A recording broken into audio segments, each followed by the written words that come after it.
सवाल है पहला हमारे भाई मोहम्मद सलीम साहब का, महाराष्ट्र से सवाल कर रहे हैं। अस्सलाम वालेकुम रहमतुल्लाहि व बरकातुहू। वालेकुम अस्सलाम व रहमतुल्लाहि व बरकातुहू। मुफ्ती साहब, कुरान को पीठ करना मना है, तो ये किस सूरत और किस सिमत में मना है?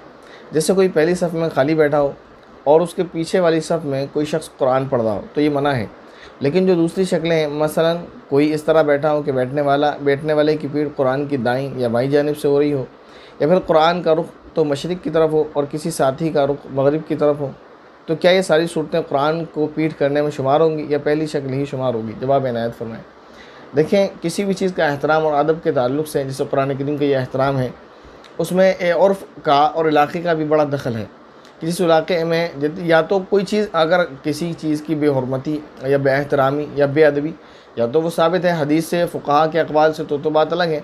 लेकिन अगर फ़ुक़हा के अक़वाल में वो चीज़ नहीं मिलती या हदीस में वो चीज़ नहीं मिलती, तो फिर उसमें इलाक़े का भी बड़ा दखल है। जैसे मसलन फ़ुक़हा ने ये नहीं लिखा कि कुरान की पीठ किस किस तरह से जो है जायज़ है और किस तरह से नाजायज़ है। मसलन मैं आपको समझा रहा हूँ, लेकिन उर्फ़ में इसको बेअदबी और बेहतरामी समझा जाता है। तो ये नामुनासिब है कि कुरान करीम की तरफ पीठ करके बैठा जाए। और हमारे उर्फ़ में आम तौर से कुरान करीम यूँ इस तरह से रखा हो, जैसे आपने बताई पहली वाली सूरत, कि आगे कोई बैठा हो, पीछे कुरान पढ़ रहा है, इसको बेअदबी शुमार किया जाता है। तो ये तो बेअदबी है।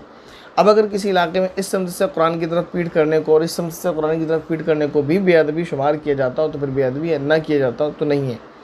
वैसे मैं आपको एक और मिसाल देकर समझाता हूँ आपका मसला। जैसे फ़ुक़हा ने ये लिखा है, कुरान करीम की ये जो आयत है, या बनी आदम खुज़ू ज़ीनतकुम इंद कुल्ली मस्जिद, के तहत कि बंदा जब नमाज़ पढ़ने के लिए आए तो वो लिबास इख्तियार करे जो इंसान किसी शरीफों की मजलिस में उसको पहन कर जा सके।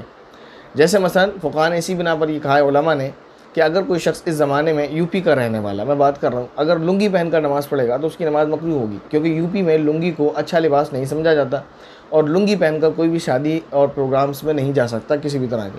लेकिन केरल वाले, क्योंकि उनका लिबास ही लुंगी है और उनके लिए ये पसंदीदा लिबास है, वो पहनते हैं, तो अगर केरल वाले लुंगी पहनकर नमाज़ पढ़ते हैं तो उनके लिए नमाज़ मकरूह नहीं है। तो कुछ इलाके का भी फ़र्क होता है। अल्लाह ताला ने कुरान में ये फरमाया कि अपने बेहतरीन लिबास को, अपनी ज़ीनत को इख्तियार करो नमाज के लिए। तो यूपी में लुंगी ऐबदार है, इसको लिबास की ज़ीनत नहीं समझा जाता, और केरल में इसको लिबास की ज़ीनत समझा जाता है। बंगाल वाले भी इसको बेऐब समझते हैं और आराम से पहनते हैं। बंगाल का तो पता नहीं मुझे, केरल का पता है। केरल में तो शादियों में भी लुंगी पहनी जाती है। अगर बदन पे बंदे के कोट हो महंगा सा महंगा और बंदे के शेरवानी हो महंगी से महंगी, लेकिन नीचे लुंगी ही होगी, तो केरल वालों की नमाज़ मकरूह नहीं। तो ऐसे ही कुरान करीम के अदब का ताल्लुक़ है। अगर दाईं जानिब या बाईं जानिब से पीठ करने को भी आपके इलाके में बेअदबी शुमार किया जाता है, तो फिर ये बेअदबी है, बेहतरामी है, इससे बचना चाहिए। लेकिन आम तौर से पूरे हिंदुस्तान में, बल्कि और इलाक़ों में, पीठ उसी को समझा जाता है जबकि सामने की समझ से हो रही हो कि बंदा आगे बैठा हो और हम पीछे बैठे हों। तो इससे तो हत्तल इम्कान बचने की कोशिश करना चाहिए, ऐसे नहीं बचना चाहिए, ऐसा नहीं करना चाहिए।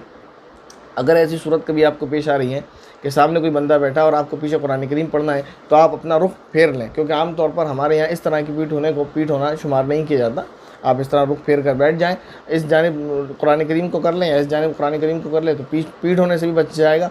और दूसरे बंदे की अगर इस सिमत से, जैसे आप सामने कोई बंदा बैठा है, आपको कुरान पढ़ना है, अब आप कुरान यूँ करके बैठेंगे तो अगरचे इसकी पीठ नहीं होगी, तो अगर आप कहीं बगल वाला कोई बैठा तो उसकी पीठ हो जाएगी। तो आमतौर पर हमारे उर्फ़ में इसको पीठ करना और बेअदबी और बेएहतरामी नहीं समझा जाता, तो फिर ये गुनाह नहीं है।